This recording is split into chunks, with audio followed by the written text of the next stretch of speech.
So when you suggested was nicht passt, wird passend gemacht for a deep dive, I gotta say, a German construction comedy wasn't the first thing that popped into my head, but then that title, What Doesn't Fit is Made to Fit. I mean, come on, how can you not want to see where that goes? It really sets you up for some creative problem solving, that's for sure. Totally.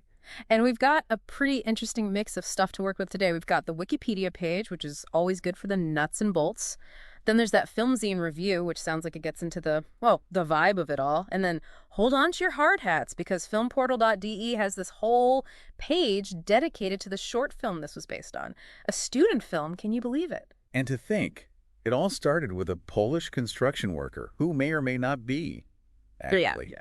Well, let's just say things get a little out of hand. Out of hand is putting it mildly, from what I gathered on the Wikipedia page. It sounds like the whole death of Merrick and then the crew trying to cover it up is what sends the whole plot into a tailspin.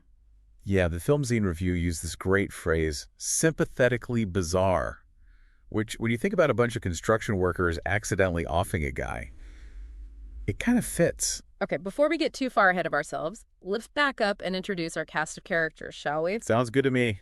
Lay it on us. All right, so we've got Werner Weisenkamp, the head honcho of this construction crew. The Wikipedia article makes him sound like the kind of guy who's always looking for a shortcut, but not necessarily a bad guy, just, maybe bends the rules a little. Ah, so the kind of guy who ends up with a crew full of, shall we say, unique personalities. You could say that.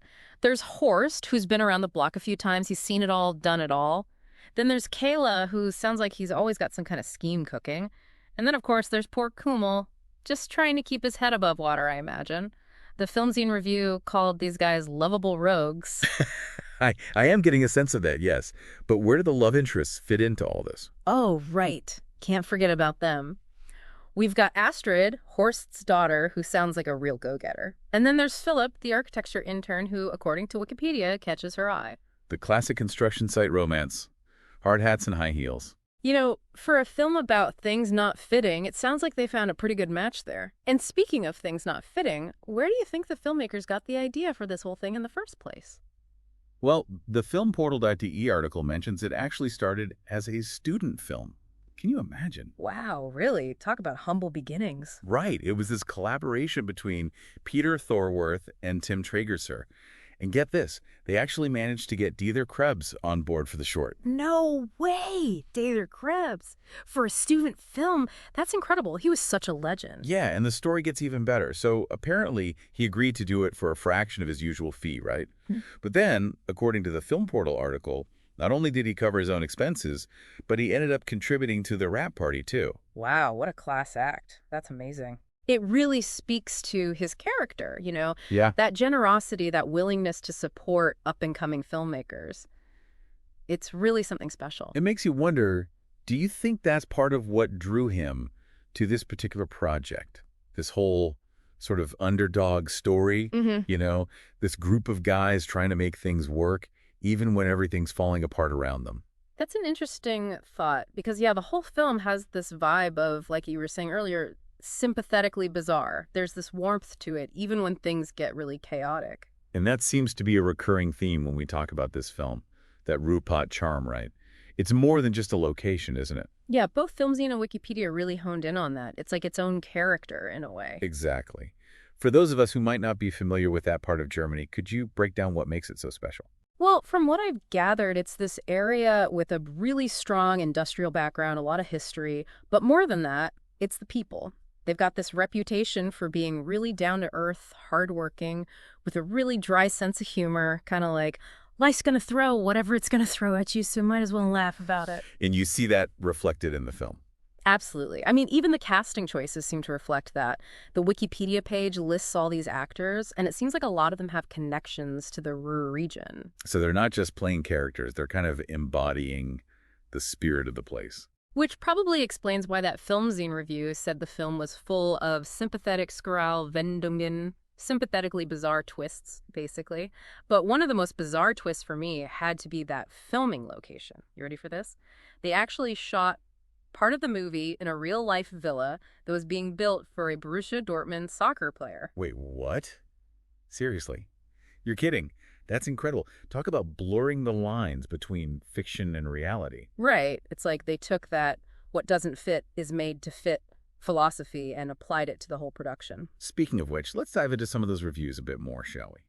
Because that Filmzine review really piqued my interest when they described those plot twists. Yeah, that review definitely makes you want to track down a copy and see these twists for yourself. I mean, sympathetically bizarre is not a phrase you hear every day. It's spot on, though, wouldn't you say?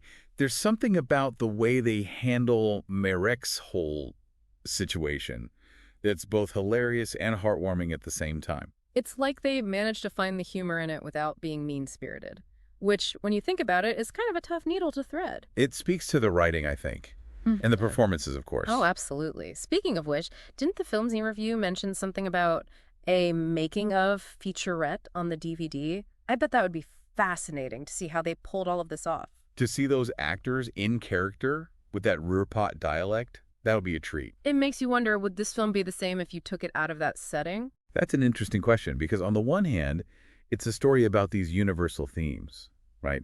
Loyalty, friendship, finding a way forward when things go crazy. But on the other hand, the Ruhr region itself feels so essential to the whole thing. It's like those actors you were talking about. They're not just playing roles, they're embodying a very specific place and time. Yeah. And that sense of authenticity, I think that's what gives the film its heart. I think you're right. Because you can't separate the humor from the setting, can you? That dry, matter-of-fact way of looking at things. It's so quintessentially Ruhrpott. It's like the whole what doesn't fit is made to fit thing isn't just a funny title, it's their whole philosophy of life. Exactly. And I think that's what makes this film resonate even if you've never set foot in Germany. It's a reminder that sometimes the best way to deal with a mess is to embrace the absurdity of it all. And maybe grab a few of your closest friends in a toolbox while you're at it. Who knows what you can build? Or who you might accidentally entomb in concrete along the way. Well, on that note, maybe we'll leave it there. Thanks for joining us for this deep dive into the wonderfully weird world of German construction comedies. Until next time, happy watching.